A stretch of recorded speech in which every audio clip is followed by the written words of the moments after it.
Salut mes petits droneurs. Bon, comme vous le savez tous, hein, la mise à jour DJI Go 4 vient de tomber. C'est la 4.1.10. On voit tout de suite en vidéo ce qu'elle nous emmène.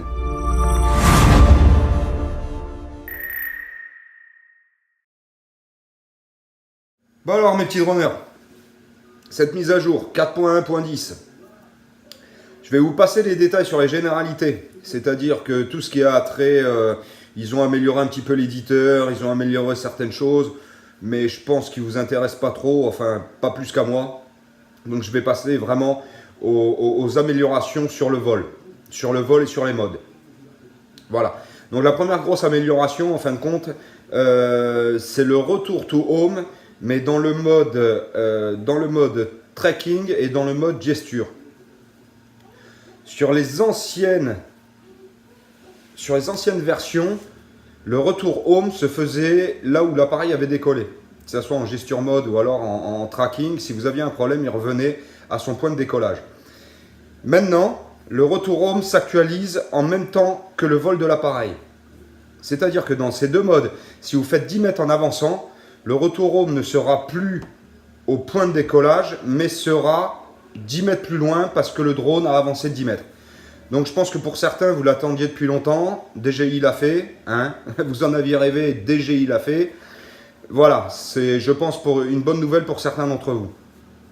La seconde, comme d'habitude, ils ont optimisé leur retour vidéo. Pareil, à voir sur le vol. Est-ce que c'est efficace ou pas? Voilà, ça je vous en dirai un peu plus sur les prochains essais. La troisième, maintenant le mode Quick Shoot peut être lancé en enregistrement même sans la carte vidéo, sans la carte SD. C'est-à-dire que dans le temps, si vous n'aviez pas de carte SD, vous ne pouviez pas rentrer dans le mode Quick Shoot. À l'heure actuelle, vous pouvez enregistrer dans le mode Quick Shoot même sans carte SD.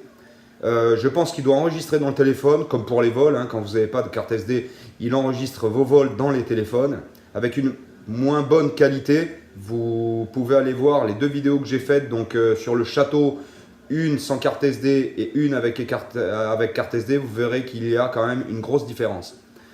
Donc celle-ci et la quatrième, toujours pareil dans les modes. Alors dans le mode focus et dans le mode quick shoot, ils ont fait apparaître un décompte de 3 secondes. C'est-à-dire qu'à chaque fois que vous allez lancer un de ces deux modes, vous aurez 3 secondes pour vous mettre en place. Voilà mes petits droneurs, écoutez les nouveautés de la 4.1.10 de DJI. Je pense de très bonnes choses à essayer. Si vous avez un temps clément avec du soleil, profitez-en. Moi, c'est pas mon cas. Il pleut, j'ai du vent, je peux pas voler. Enfin, c'est bloqué. Là-dessus, comme d'habitude, hein, lâchez-moi un petit pouce bleu, ce serait sympa. L'abonnement, je vous dis plus où c'est, vous devez savoir. C'est là. Voilà. Je vous souhaite une bonne fin de soirée, de bons vols. On se retrouve à bientôt dans une prochaine vidéo. Bye bye les petits droneurs. Bye bye.